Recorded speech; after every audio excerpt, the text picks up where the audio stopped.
Hi, everyone, again. So good to see you all here. I'm Sarah Samuels, the Programs and Communications Manager here at ABNY, and welcome to the virtual policy brief on the New York City Department of City Planning Regional Housing Snapshot. Today, we'll address housing trends in the New York metropolitan area, and we are very lucky to have with us today Carolyn Grossman Meagher, Director of the Regional Planning Division within New York City's Planning Department. Initiated in June 2016, the Regional Planning Division seeks to support New York City's collaboration with governments across the region of issues of shared planning priority. Previously, Ms. Grossman Meagher served as the Director of Governmental Affairs for DCP, leading political outreach for the city's land use and rezoning initiatives. She's also worked in political and real estate development consulting in the city. She holds a master's degree in urban planning with distinction from Harvard Graduate School of Design and a Bachelor of Arts in Political Science from the New College of Florida. Thank you so much for joining us, Carolyn, and thank you everyone for joining us today. We're going to have about a 45-minute presentation, and we'll leave some time for questions at the end. So thank you to all who submitted questions in advance, and feel free to add your questions for Ms. Grossman Meagher in the Q&A throughout the chat. As always, please spread the ABNY word at a better NY on all social media channels. And without further ado, I'll pass the screen to Carolyn. Thank you so much. Thanks, Sarah, Laura, Melva, the whole ABNY team. It's always a delight to be able to be here, and thanks to all of you for tuning in today. As Sarah described, I'm going to share some of our recent data that we put out from the Department of City Planning the end of last year, looking at the first data we have showing housing production in our region during the COVID period. But before I jump into what's happening now, I want to really set the stage a little bit. And let's see. Let me first make sure, can folks see my slides all right? Yes. We're good, Laura. Great. Thanks so much. So I just want to set the stage for, why we should care about this data in the first place. So I'm the regional planning director for New York City's planning department. I'm paid to care, right? But why should all of you care about what's happening in the region? And I hope by tuning in today, you already have a thought as to why you personally care. But, just to say out some, from the city's perspective, you can see already in this picture on our title shot, though we think of ourselves as an island, and we have many islands within the city of New York, we're not an island unto ourselves. And what happens in the rest of our region matters to our success. Once upon a time, Ed Koch famously, for a political stunt, boarded up the Holland Tunnel as a way of talking about, our disconnection to the region. But in more recent years, and using One NYC and Plan YC as the city's long-term strategy, the city has really embraced a more nuanced and enlightened self-interest in thinking about our connections to the region, right? And really recognizing that the strength of the city and the strength of the region are intertwined. And to have the kind of city that is fair and prosperous and sustainable in the ways we want to see, it really requires understanding our place in these larger regional systems, right?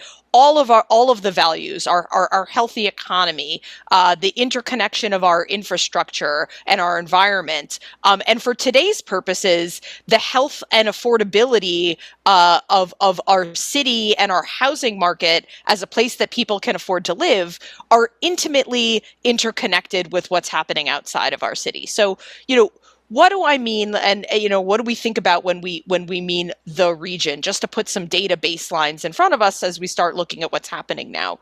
So when we look at the region, and there is no one single definition, but we have followed a standard definition that goes back about 100 years, courtesy of the Regional Plan Association. We're looking at a region that is about 23.5 million people as of the last census. You can see here, New York City, 8.8 million residents. We are by far the largest largest city in our region, but we are 37% of our total regional population. And you can see on this map, colored to population density, we are, of course, densest at the center in New York City, and then sort of spread outward into North Jersey, which has 7.5 million residents, Long Island, which has just under 3 million residents, the Hudson Valley at 2.4, and Southwest Connecticut around 2 million, right? So together, we are outnumbered by people who live outside of the city, but we are the center and we are the densest and we are the largest single population center for our region. Just to give you a sense of how we play out against other metropolitan regions across the country and across the world, we are by far the largest metro area in North America. You can see Los Angeles region is really just about half our size, but we're smaller, of course, than places like Tokyo, comparable to a Mexico City, for instance, in terms of the overall scale. We are a region that today has just over 9 million homes. So New York City, which has 3.6 million homes, right, in the form of apartments and co-ops and houses and condos, et cetera, we are the largest landlord, so to say, but we are also outnumbered by homes outside. And this map, which shows renter-occupied households in dark orange and owner-occupied households in the light yellow, you can see the history of how our housing stock got built by looking at the geography of this. So New York City has the majority of rental property. You can see that coming across the west into the coastal areas and just the interior of northern New Jersey as well, and then hanging along a lot of our rail corridors here in black. You can see it in southern Westchester, just across the border from the Bronx, and then little clusters going up the Metro North lines and connecting into the coast of southern Connecticut. You can see in sequence Greenwich, Stamford, Bridgeport, and New Haven, the clusters that show up there. And then you can see a place like Long Island, which was built out mostly post-war in an auto-oriented fashion, has a lot less clusters, a lot more owner-occupied stock relative to other geographies of our region.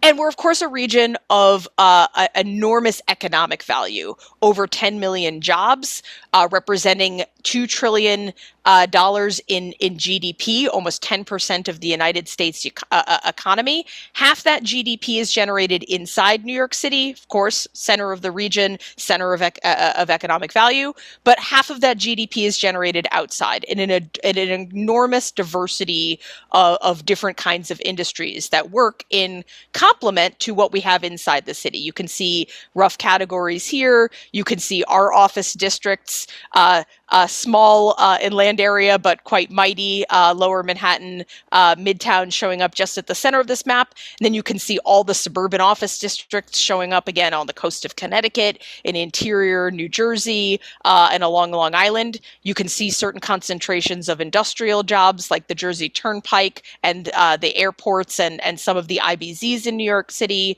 You can see education, healthcare, local services all across the board. So this is really just to show that there's this enormous diversity and churn inside and outside, which has been part of the story of what's made us strong together. And they're really part of a connected system.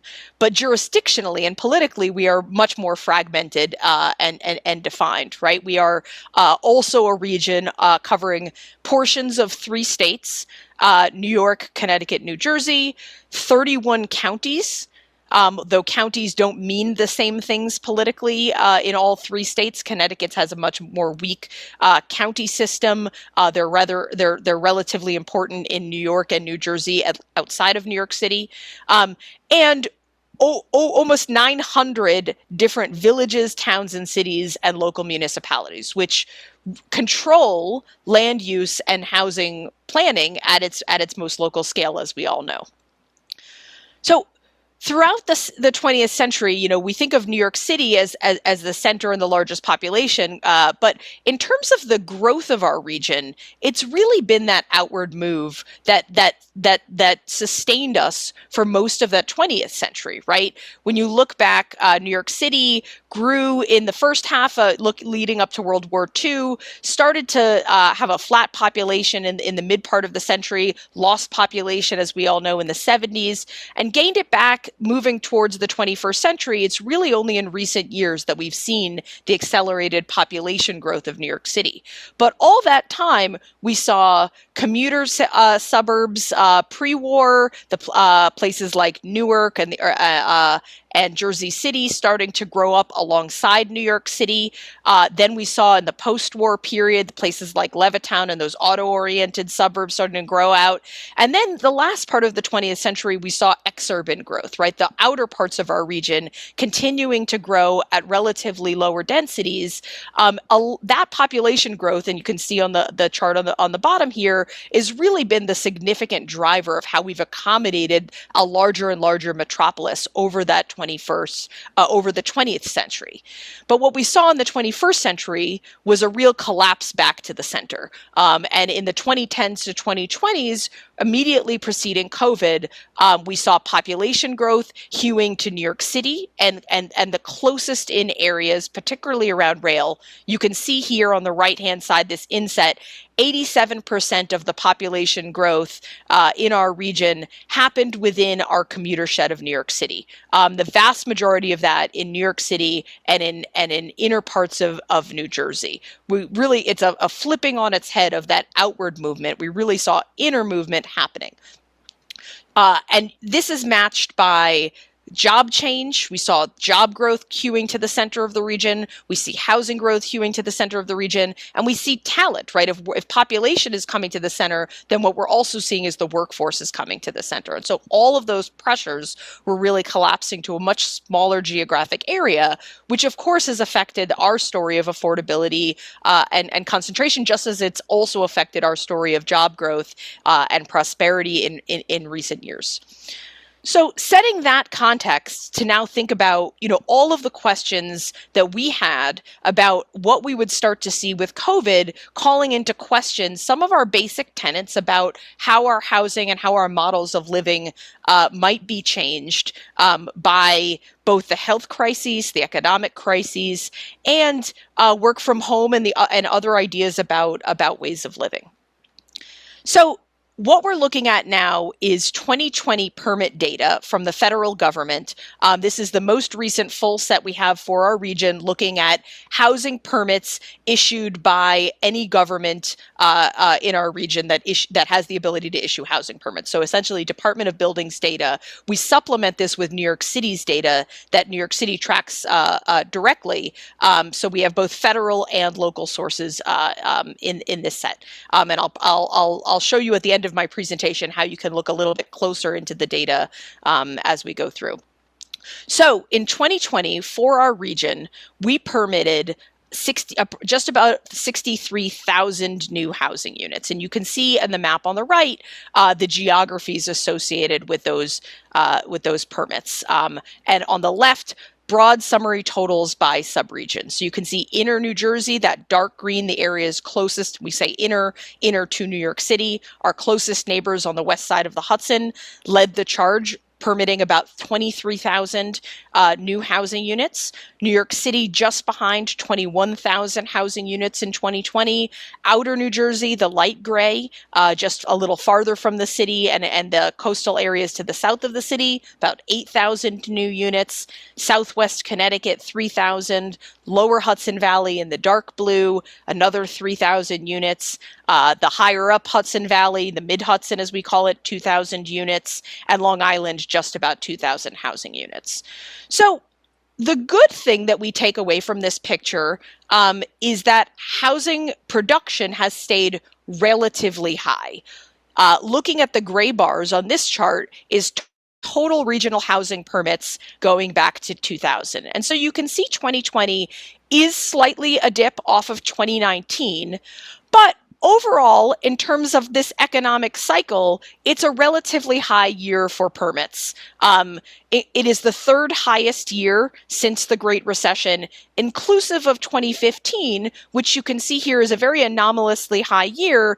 That is due to New York City, and you can see here in blue the run up to 421A tax expiration. So we saw a lot of permits in New York City rushing to be completed or to be permitted in that year, and we've seen those buildings get built out over the next period series of years. So just remember that these are permit data and not the completion of a unit.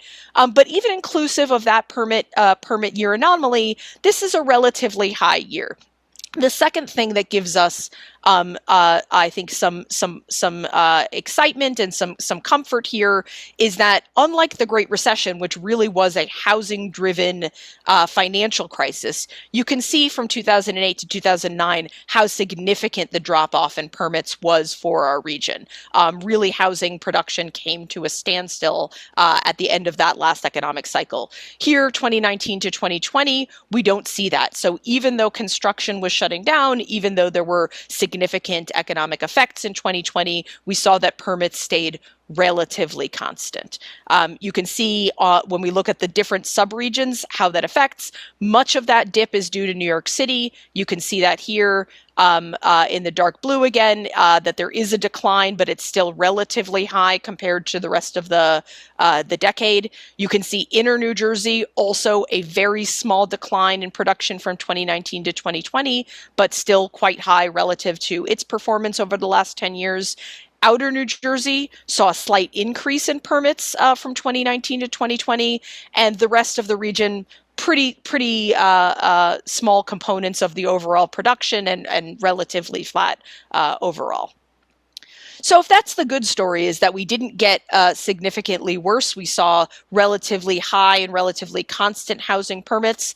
The bad news is that all of the problems of our production rates before have also stayed the same in 2020. So this is looking at New York City Metro normalized for our population size. So that is to say, the number of homes permitted for every 1,000 residents every year compared to the other metros in the United States. So no surprise to those of us who follow housing markets, places like Houston, Dallas, Orlando, growing very significantly in our country, have much higher rates of per capita housing permits. Houston, 73 homes permitted every year for 1,000 residents. New York City is, because we are the largest metro, still have the largest total permits in absolute numbers. So we have more housing permitted than Houston, but just barely. These cities, which are much smaller than us, are gaining housing at almost not just significantly faster rates, but at almost the same absolute amount of housing as we are. So because they are much smaller, their rates are much faster. What's more, I think, more meaningful to us than a comparison to some of those cities which have extensive land and much larger and looser footprints to grow is the comparison to a place like Washington, D.C., which is also significantly outpacing New York City Metro on a per capita basis. Washington, D.C. permitting about 35 homes per capita per year versus our 23. And we think that that is because Washington, D.C. is producing not just in the center city, but in all of its suburban areas in almost every degree radially from DC. We're seeing that development, whereas our metro is performing much more unevenly when you look at its different components. So to drill into that and share a little bit more detail, you can see here again the comparisons. The U.S. on average 34 homes per capita per year, our metro 23 homes per capita per year. You can see how different and variant the different parts of our region are performing. Inner New Jersey, with its very fast growth, at 32, almost at the national average. New York City, slower, but just behind. Outer New Jersey, also similarly, 26, 27 homes per capita. Mid Hudson behind that, Connecticut behind that, Lower Hudson, and then Long Island at 7 homes per capita per year, really showing up as one of the slowest, if not the slowest, suburban housing producer in the country relative to metros. So you can see here how that variation is really affecting our overall ability as a metro to keep pace with the housing needs of our growing population. So to shift off geography for a moment and talk a little bit about typology, one of the other questions I think that has been raised in COVID is whether we'd see a retreat to single-family housing development with all of the desire for a backyard and more open space. Would that start to change what we had been seeing in our region, which was a real shift to and dependence on multifamily as our prime driver of how and what kind of housing we are able and desirous to build in our region. And the short answer is we're not seeing that pattern significantly change. So looking at this chart, going back to 2000 again, we're looking at in yellow, housing that's permitted in a single family, a unit that is permitted in a single family building. In green, a unit that is permitted in a 2 to 4 unit housing. And in blue, a housing unit that's permitted in a 5 or more unit building. And you can see in the Great Recession, prior to the Great Recession, our region's stock was being produced in a much more diverse mix. You can see that multifamily is predominant, but single family is very strong, and a lot more 2 to 4 unit buildings were getting built in the early 2000s. Post-recession, our supply really became emaciated for a few years. And you can see to the extent that it has recovered in the 2010s, it has really been multifamily that has been the driver of that additional housing production. Single family and 2 to 4 unit really did not recover post-Great Recession, and they've stayed low in 2020. We see no discernible difference. That dip in multifamily, again, is really the New York City dip. Otherwise, we've seen multifamily stay relatively constant in this year as well. And to show the geographies of that, you can see here in dark blue where multifamily buildings are getting permitted. In green, the 2 to 4s. You can see really Staten Island and a few areas of inner New Jersey showing up as the 2 to 4 unit production sources. And then you can see the single family still relatively vast in its geographic spread. A lot of single family housing is getting permitted in outer parts of our region, but in a total, because one building is 1 unit, these are not significant to the overall production stock of our region. You can see that that's really true in every part of the region. New York City, obviously, mostly multifamily. Inner New Jersey, now mostly multifamily. But even other parts of our region, considerable components of their production is multifamily. Lower Hudson Valley, for instance, you can see here now, mostly multifamily. But for a few units in the higher parts of Westchester, most of the production in a place like Westchester is coming from its cities and coming from its higher density buildings. So to put that also now in the scale of, in a larger scale of time, we're looking now for each subregion within our region at the total production per decade going back to the 80s by type. So keeping those yellow single family, green 2 to 4 unit, blue 5+ unit typologies in mind. There's really 2 things that are happening here. The first is that you can just see that production of single family housing has decreased really consistently decade on decade since the 80s. In every part of our region, you can see a sort of yellow step downwards of less and less single family housing as sprawl has ended, as financial conditions have changed, as we've run out of room to grow farther and farther away from the city. We've seen that become, and as the market has really changed, I think we've seen that as the less predominant type here. You can see that multifamily has become a larger portion almost everywhere. In New York City and in inner New Jersey, you can see that multifamily has been such a larger percentage, it's increased the production of those areas overall. So in New York City, you can see just how much more housing we're permitting relative to the 80s because of larger buildings, because of the increase in multifamily. You can see that same change happening in inner New Jersey, where we see a decline in production as single family comes down, and then in this decade, multifamily has come up enough to compensate for that single family loss, such that we've seen the increase in production in inner New Jersey overall.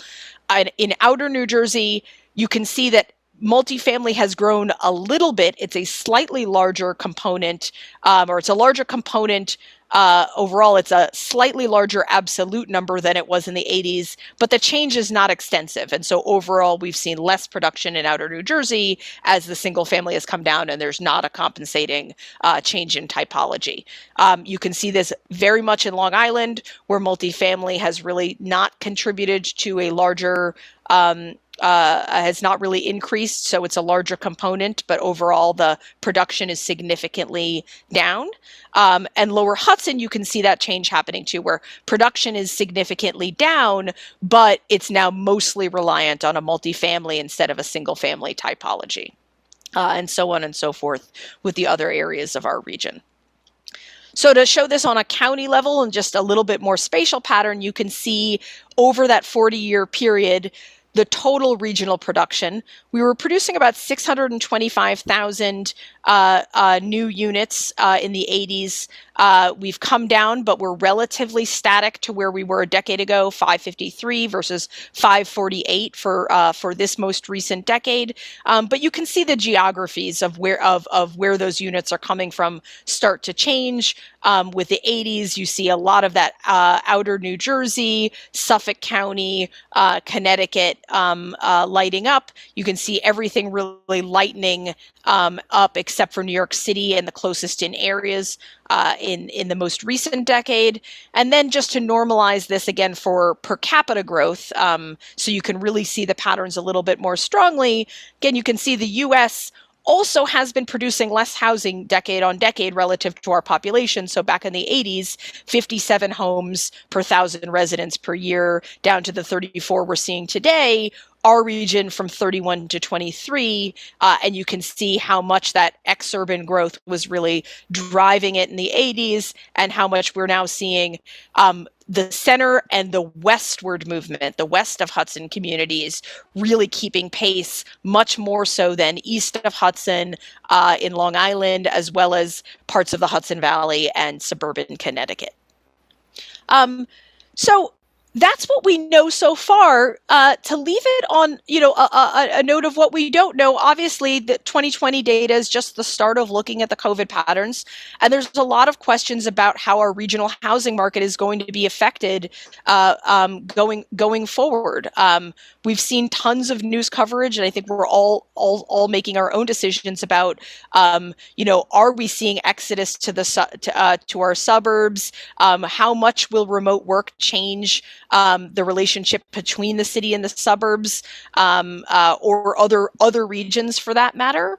And so these patterns are still playing out, and we're continuing to analyze them with new sources like mail forwarding data, Zillow real estate data, and many others to try and continue to understand what's happening. But the most fundamental thing I think we see, and that this data on production tells us, is that it starts with the housing stock you have and the housing stock you're building.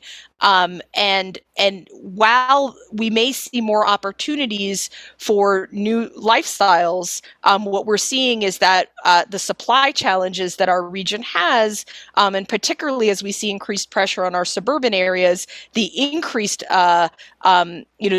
demand and the lack of supply are really, spell trouble and concern for our affordability challenges and for our inventory and our ability to continue to house people in all of the ways that they want to be housed. So as we, continue to think about what it looks like to be an equitable region, we are very focused on understanding these regional housing trends and working with our regional partners to really think about ways that we can increase the affordability and supply, not just in city, but thinking of this as a regional challenge. So with that, I'm going to pull my slide presentation down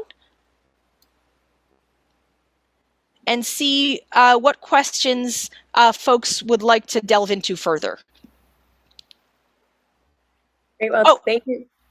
And you know what? I'm realizing I cut one slide off too soon, which is just to say, because I hope this will be one of the questions, that as people are interested in diving into this information more, I would encourage folks to visit nyc.gov/region, where this presentation, Much of the information here exists, as well as our interactive map, Metro Region Explorer, that allows you to click on counties and individual municipalities and to look at these patterns in a lot more detail, as well as to download all of our data so you can do your own an analysis as well.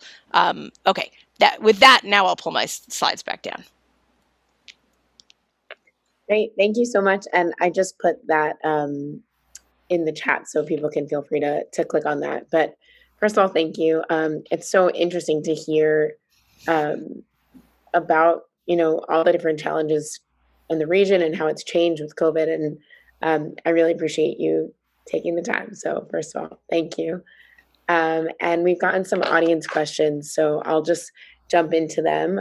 We have one from Anna Segalovich. So she wants to know, with respect to the empty office real estate in Manhattan / New York City as a whole, has the city considered using this space for mixed income housing? If not, are there any challenges or opportunities? Sure. It's a great question. Thanks for asking it. The city is looking at this, and I should say the city council and the state legislature have also been looking at this very issue. I believe there was some legislation passed last year at the state level looking to incentivize certain kinds of conversions. And there's a bill that was passed in New York City creating a task force to look at certain kinds of conversions. So this is a very active issue in New York City that many of my colleagues are looking at.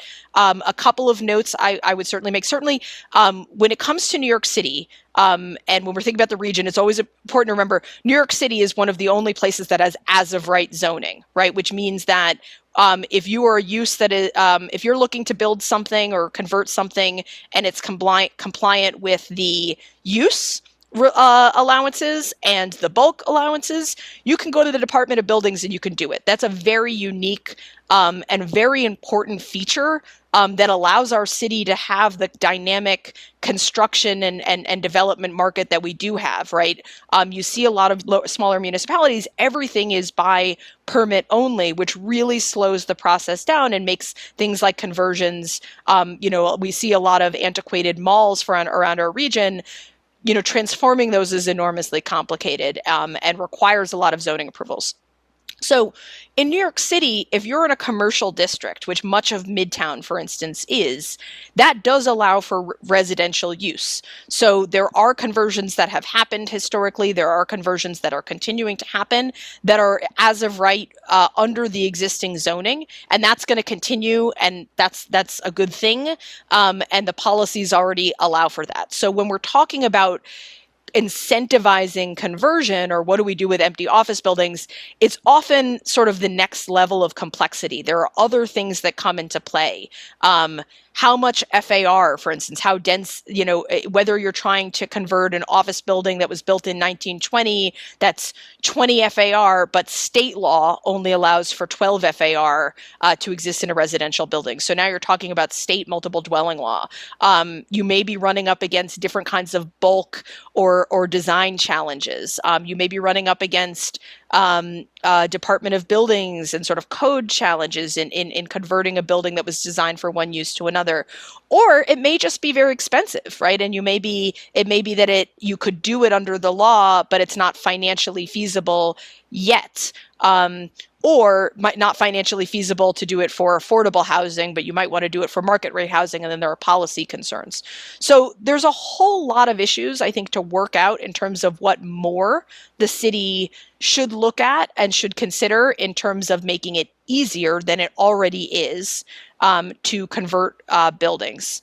That being said, we are bullish on the future of the commercial business district as a commercial center. That doesn't mean that conversions are inappropriate. As I said, a mix is always appropriate, and the balance is part of the question.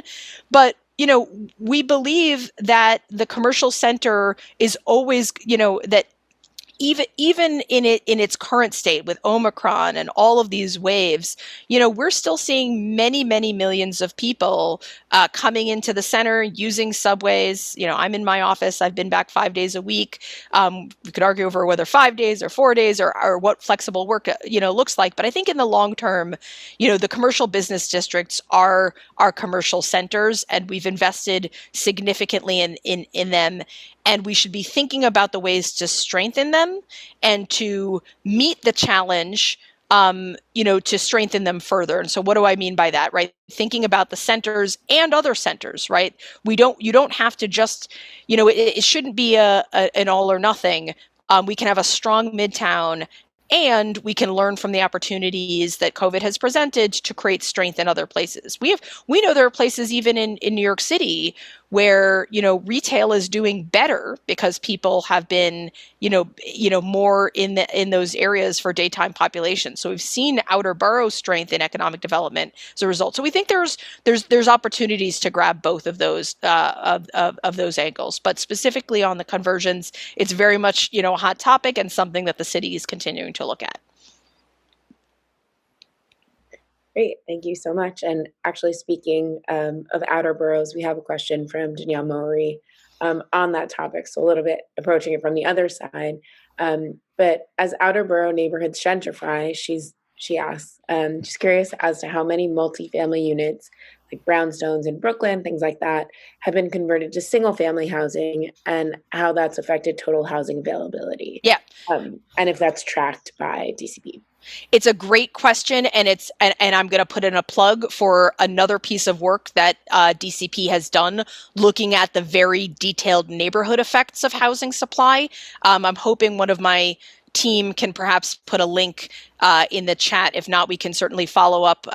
I saw one message, so I think somebody. Oh no, maybe not. Well, if one of my team can find the link to the HED study on neighborhood housing, we can share that, or we can send it around and follow up. The short, and it would be a great topic for another ABNY lunch, dare I say it, if DCP can monopolize on this. So the answer is, we do see the effects in many neighborhoods of the consolidation of units. And one of the challenges of the data I just shared, which we're only looking at permits because that's the only source we have for our region, is that we can't look at all of those other more nuanced effects to net housing supply. So demolitions and alterations and consolidations of a unit, like a brownstone that may have been 3 or 4 apartments but is now a single family unit again. We can't see that in the regional data, but we can see it in New York City's data. Places like the Upper West Side are where it shows up the most prominently, because we've seen less net housing construction, and we have seen a considerable number of alterations. So we actually see on the Upper West Side that over the last decade there's been a decline in housing stock in that area, which surprised us. But it's because of all of those consolidations. So it's definitely something we need to be keeping in mind as the city is trying to keep pace. Is that different housing groups, right, and certainly more affluent housing groups take up larger units, and so that can affect our overall supply even more. And we do see that in areas where where we're seeing population change to more affluence. So that's a broad answer, but what I want to say is, perfect. I see Dara put a link to it. There's very detailed neighborhood by neighborhood information, and you can also get all of the data and look at it on a very granular basis for in city. Great, and I encourage everyone to look into that if you're interested, and to look at your own neighborhood, which is very cool, and dive into that a little bit more. Great. So we have another question that's very timely. Sean wants to know that, there was an increase in permitting in 2015 in the run up to the expiration of 421A. And with 421A set to expire again this June, has DCP noticed any uptick in permitting so far in 2022? Yeah, it's a great question. We looked at this pretty recently. We haven't seen that much yet. there is always a lag on this data, so I don't want to say. I would say one would expect there will be a run up. I would say we have not noticed that the run up in permits has an ultimate effect in the supply of housing in the long run. It from the 2015 bump, it looks like those permits were just sort of, people who rushed to get the permit maybe a year or two earlier than they otherwise would have, but that it hasn't affected the completion totals, that that those really just played out. And you can see the permits going down for the next few years. It really kind of averaged out between 2015 and 2018. So, not that I'm a fortune teller, but I think we would expect a similar pattern, that if there's a change where people perceive, getting in, on this side of it is beneficial, that you'll see a run up, but it may not have an ultimate effect on the overall amount of housing constructed. That makes sense.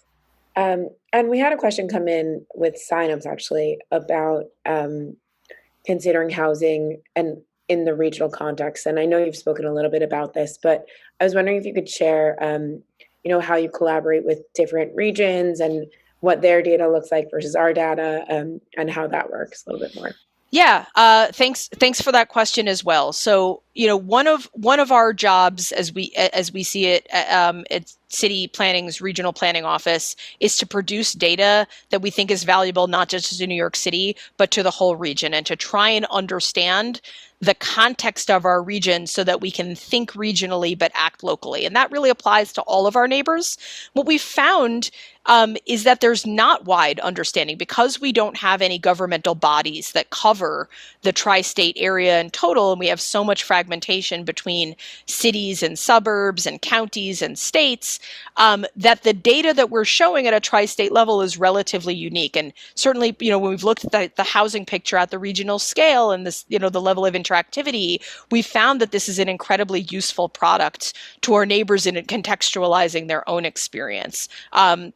But how do you actually you have to actually know your neighbors and be able to share, right? And that's something that we also found, New York City has not historically been great at getting to know our neighbors. We're the 800-pound gorilla amidst our region. And because of all the government fragmentation, it's been very difficult. I always tell the story that, I can see out my window here, Jersey City's planning department. When I first met the planning director for Jersey City, she had worked for Jersey City for 30 years. She had never met with anybody from New York City, though she can see us out her window too, right? So part of what we've done is build up a lot of engagement.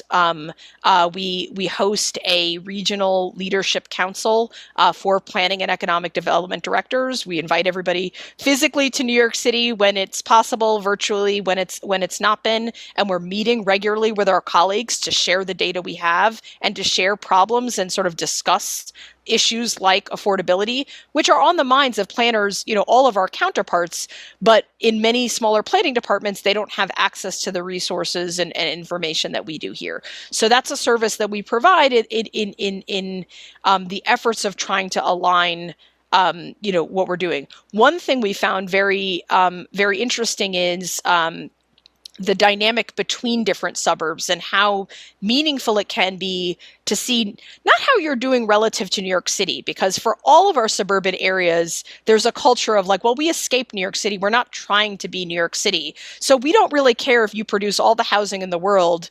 That's not what we're trying to do here. But it is meaningful for Long Island to understand what Westchester's doing and what New Jersey's doing. And they don't necessarily have access to that information either. So when you blow it all out and you see this picture of how we're performing as a region relative to other regions, and how our suburbs are performing relative to other suburbs, that is really impactful. And we've seen leaders in places like Long Island and the Hudson Valley take our data and run with it and use it in their own efforts to try and change the housing pictures within their communities, right? New York City, of course, is limited in our ability to change the context, but we can be partners and we can be data experts. And certainly in the context of state legislation, which has been an ongoing topic, we can be colleagues to try and understand where our neighbors are coming from and to look for solutions that work. That's great. And I think that's such an important piece of the puzzle.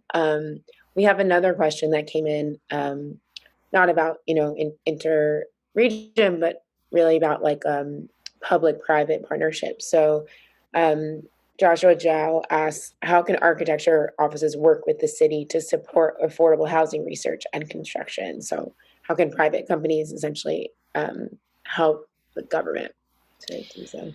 That's a really good question. I mean, think about it. I mean, certainly the first thing I would say is be educated on the projects that are going on in the city. So if you're not, if you're already a follower of DCP, we're on social media, Twitter, Instagram. Our website is getting more and more robust over time.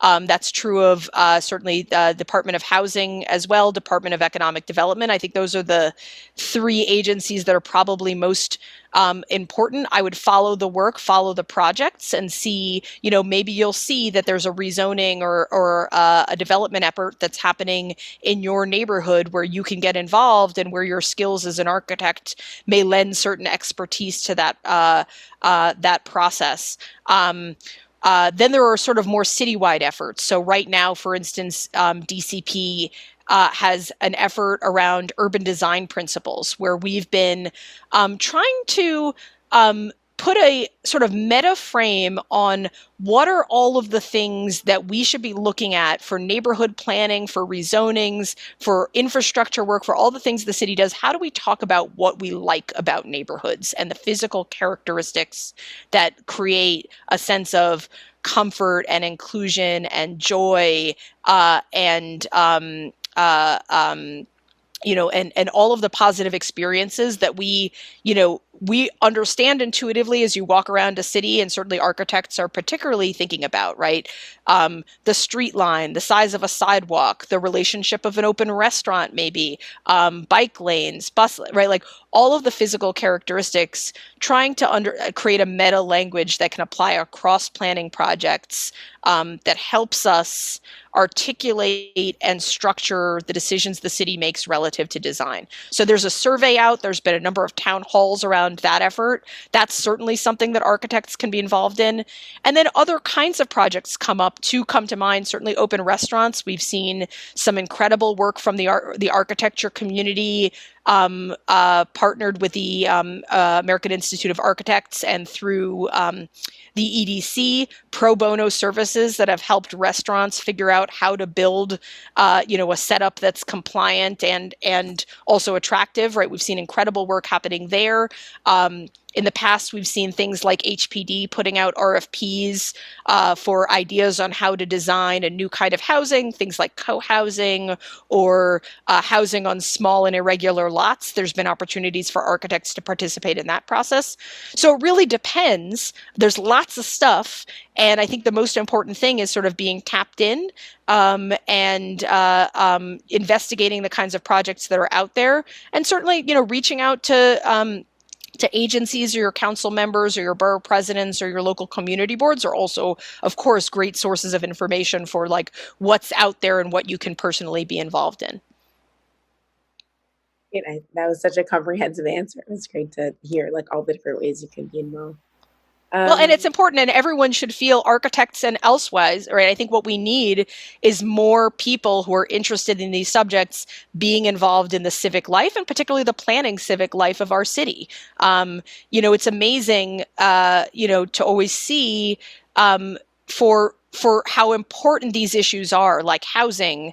The very few number of people that actually are able to participate in the democratic processes we have, like ULURP or, like a city planning meeting. And some of that is because they take a lot of time. Like there's a lot of investment in getting into these processes. But certainly we at city planning are very focused on that and trying to democratize as much as we can. I should also throw a shout out that just last month, DCP, I should say finally, but it's really, I think, exciting, put out a video explaining what ULURP is. And if you're on this call and you don't know what ULURP is, go to nyc.gov/planning immediately. ULURP is, for those who are not familiar, the process by which all land use decisions get made in this city. and it can be a very arcane process, but once you know it, it's a process that does lend itself to democratic participation. And so certainly trying to make that easier and bring the process to as many more people as possible is something that we're very much thinking of going into this administration.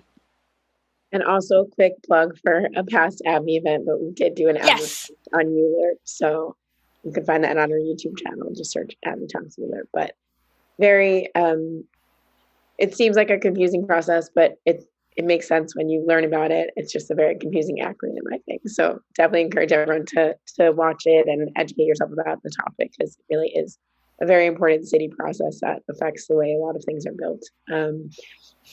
So I think we have time for one or two more questions. So we have a question about comparing different suburbs in the region. So other than a general openness to growth, are there any policies or regulations that explain why inner New Jersey has been able to build so much more housing than Westchester and Long Island? Yeah. It's the most important, it's the $1 million question as far as I'm concerned. And, before I delve to answer it, I'll point out how little we actually know and can quantify about that answer. And one of the reasons is because we don't have that many data tools for assessing our regional condition. And what I showed you today, right, looking at the federal housing permit data is kind of the best source we have out there. And because it itself was really being ignored until our team put a lot of effort into processing the data and visualizing it for our tri-state area. And now that we have, I think it's raising even more questions about what we don't know. One, we already talked about, we don't really know the effects of net housing. We only know permits. So we don't know how much housing is getting completed. We don't know how long it takes to complete. We don't know if a unit that's getting completed is replacing another unit that got demolished, which could be particularly important in like a floodplain area, for instance, along with the consolidations that we talked about. But most importantly, we don't know what's allowed. Right? In New York City, you can go to nyc.gov/planning and you can visit Zola, our online digital zoning map, and you can walk through, and see exactly where in the city what different kinds of zoning is allowed, and you can link to information about, what that zone means. So I can go to my house and I can see that I'm in an R6 zone, and I can see exactly what uses and what densities and what other constraints are on my house. It's complicated, but it's transparent. That does not exist in many, many places in our region. So, many efforts to look at, could we have more multifamily housing by a commuter train station, are thwarted by the fact that you can't even find that information about whether multifamily housing is allowed by the train station. So we have some real challenges of data, which may sound arcane, but I think hopefully I've shown, right, if you don't understand what's happening, then you can't really have monitoring and accountability for the outcomes. So we think that, that's part of it. And we should say we've been looking at, there are a lot of states around the country and regions around the country that are making great strides in this. California is a great example, but even our neighbors in Connecticut have recently put together a zoning atlas that creates that digital transparency for what is allowed. And I think that's gained a lot of traction and created even more understanding of, in Connecticut, what some of the barriers are to having more housing. So you have to have a culture that actually, requires it or incentivizes it or monitors it or creates some kind of accountability. And that's happening in different ways in different parts of the country. But New York does seem to be uniquely behind all kinds of efforts to increase production and affordability and other measures. New Jersey specifically, going back to the 90s, famous court case, Mount Laurel, many may know about it, challenges on fair housing, created state level court adjudicated requirements for housing fairness and housing affordable housing production in New Jersey municipalities.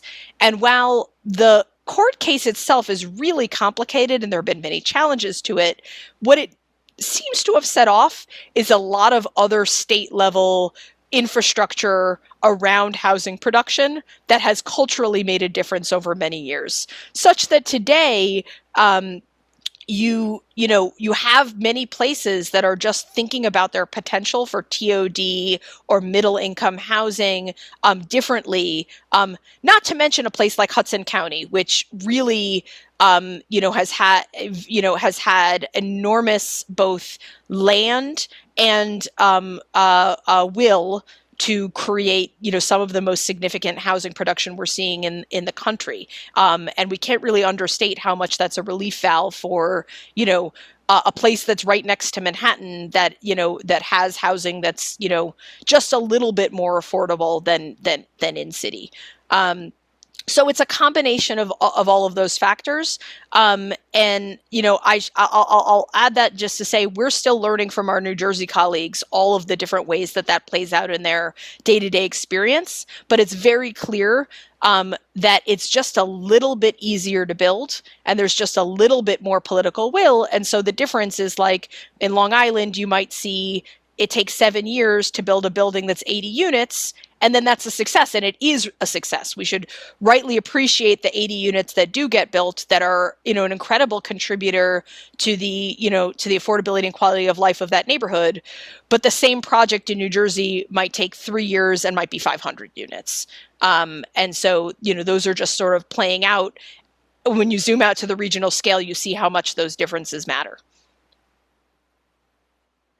Yeah, that makes a lot of sense. And I think we have time for one more question, and that sort of builds on the affordable housing question. So how much is DCP doing to support the growth of CLTs and other forms of social housing in the efforts to create a more affordable city? I think we're not going to do that one justice in the time in the time we have. I'll say certainly community land trusts are, I think have been an incredibly valuable experiment both in New York City and in other places. They're one of the models that's looked at in Where We Live, for which DCP was a strong contributor, working with our partners at HPD. And so there are ongoing efforts to fulfill the commitments of that Where We Live fair housing plan. I think from just a number of different angles. I can't personally comment on land trust experience. It's a bit outside of my ken, but I can say that there are very much ongoing conversations about